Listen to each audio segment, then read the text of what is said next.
Hello everyone, আসসালামু আলাইকুম। আশা করছি সবাই ভালো আছেন। আমরাও ভালো আছি আলহামদুলিল্লাহ। আমি জুবাইদাস ব্লগিংয়ের জুবাইদা। সবাইকে ওয়েলকাম করছি নতুন দিনে নতুন একটি ভিডিও দেখার জন্য। আশা করছি বরাবরের মতো আজকের ভিডিও ভালো লাগবে সবার কাছে। ভালো লাগলে অবশ্যই একটা লাইক দিয়ে দিবেন, আর যদি ভিডিওর কোথাও কোনো অংশ যদি একটু বেশি ভালো লাগে প্লিজ আমার চ্যানেলটি সাবস্ক্রাইব করে আমার পাশেই থেকে যাবেন। সকাল থেকেই ভিডিও শুরু করেছি সকালের কাজকর্ম দিয়ে। তো আমি কোরআন তেলাওয়াত খুবই পছন্দ করি, এই জন্য আমি টিভিতে কোরআন তেলাওয়াত দিয়েছি, শুনছি আর কাজগুলো করছি। ওয়াশিং মেশিনে কাপড় দিয়েছিলাম, সেগুলো ধুয়ে শুকানোর জন্য বারান্দায় দিয়ে দিয়েছি। আর এই যে ছোট ছোট টবে কিছু গাছ লাগিয়েছি, ফুলের গাছ, তারপরে শশার গাছ, আবার পালং শাক, এগুলো বীজ ছিটিয়েছিলাম, তো এগুলো হয়েছে। তো শশার কাছে শশা যদিও হয়তো বা ধরবে না, কারণ ছোট একটা টবের মধ্যে হয়েছে, কিন্তু বেশ পরিমাণে ফুল এসেছে। এটাই একটা সৌন্দর্য দেখার। তো যাই হোক, এই আর কি।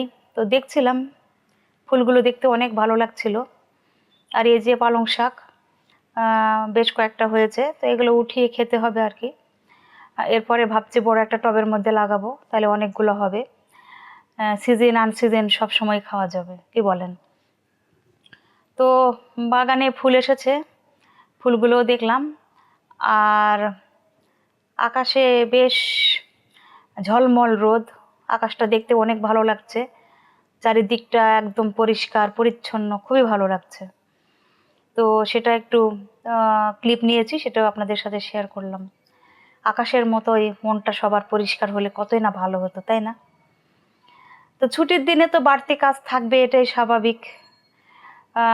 আদা রসুনগুলো চোকলাগুলো ছিলে নিলাম, তারপরে কুচি করে কেটে নিয়েছি, নেওয়ার পরে এখন ব্লেন্ডারে ব্লেন্ড করে নেব। আর গতকাল যে তেহারি বানিয়েছিলাম, তো একটু থেকে গিয়েছে, আমার ছেলে বলল যে ও খাবে, তো ওকে গরম করে দিব, ও খাবে।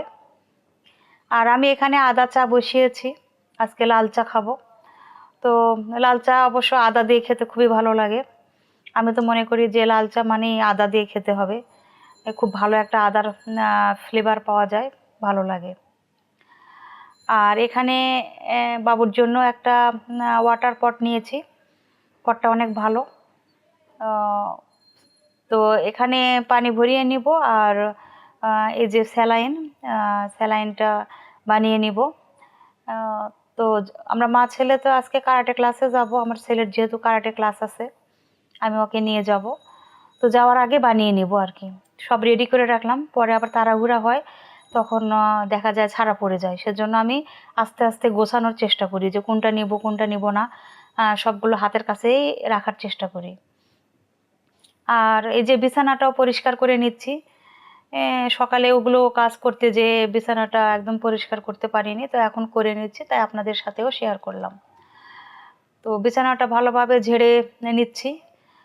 বারবার এই বেশ কয়েকবার ঝাড়তে হয়। কোসরা মোসরা দেখতে আমার একদমই ভালো লাগে না, মানে অগোছালো জিনিস আসলে দেখতে কারোই ভালো লাগে না। তো চেষ্টা করি আর কি গুছিয়ে রাখার, যতটুকু পারি, যতটুকু সময় পাই। একা হাতে কাজ করতে আসলে অনেক কষ্ট হয়, তারপরেও পরিষ্কার রাখারই চেষ্টা করি। আর সব সময় আমি পায়ের নিচে বেডশিট রাখি, কাঁথা রাখি, কারণ ঘরে এসি চলে, এই জন্য রেখে দিই। কারণ সবসময় ওয়ার্ড্রপ থেকে বের করাটা আসলে পসিবল নয়, দেখা যায় হয়ে ওঠে না। তো এই জন্য আমি সবসময় পায়ের নিচে রাখি, যার যখন দরকার লাগবে সে তখন একটু টান দিয়ে নিবে, এই জন্য আর কি। তো এই কাজ করছি আর কোরআন তেলাওয়াত শুনছি। এই তো রান্না বান্না করে নিয়েছি, খাওয়া দাওয়া কমপ্লিট। এখন মা ছেলে রেডি হয়ে কারাটে ক্লাসে যাব, তো আমি রেডি হয়ে নিয়েছি, আমার ছেলেও রেডি হয়ে নিয়েছে। এখন আমরা মা ছেলে দুইজনে যাব। তো কারাটের অবশ্য তার দুইটা ড্রেস, একটা কারাটের যে সাদা ড্রেস থাকে সেটা, আর এটা একটা। তো 2 দিনে সে দুটা পরে, কারণ প্রচুর পরিমাণে গরম, সে ঘামে বেশি, এর জন্য আজকে ড্রেসটা কালকে পরাই না, এর 2 দিনে 2টা ড্রেস সে পরে।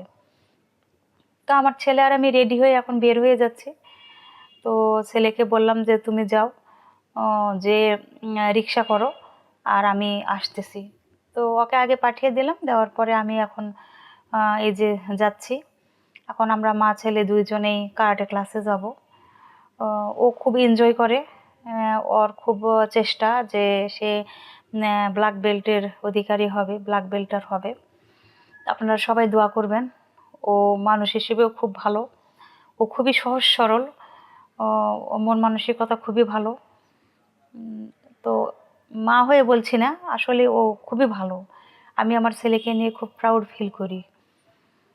তো কারাটে ক্লাস করলাম, করার পরে এই যে বাচ্চাকে নিয়ে চলে আসলাম। আসার পরে বলছে যে মা আমি একটু সাগুর পায়েস খাবো, সাগুর পায়েস করে দাও। তো সাগুর পরিমাণটা একটু কম ছিল, তো যা ছিল সেটা দিয়ে বানিয়ে নিয়েছি। আর এভাবে পাতলা করেই বানিয়ে নিয়েছি, কারণ সে জেলো দিয়ে খাবে, সে খুবই জেলো পছন্দ করে। তো এগুলো হচ্ছে নসিলার গ্লাস। সে তো আগে নসিলা খেত পাউরুটি দিয়ে, এখন বড় হয়ে অতটা বেশি পছন্দ করে না, এজন্য খুব একটা কেনা হয় না। তো এরকম ছোট ছোট নসিলার গ্লাসগুলোতে জেলি শট বানালে কিন্তু ভালোই লাগে। অতিথি আপ্যায়নই বলেন আর নিজেদের জন্য হলেও কিন্তু বেশ ভালো। তো আমি বেশ কয়েক রকমের কালার দিয়ে বানিয়ে নিয়েছি। তো এগুলো ফ্রিজে রেখে দেবো, জমে যাবে। আর এই যে একটা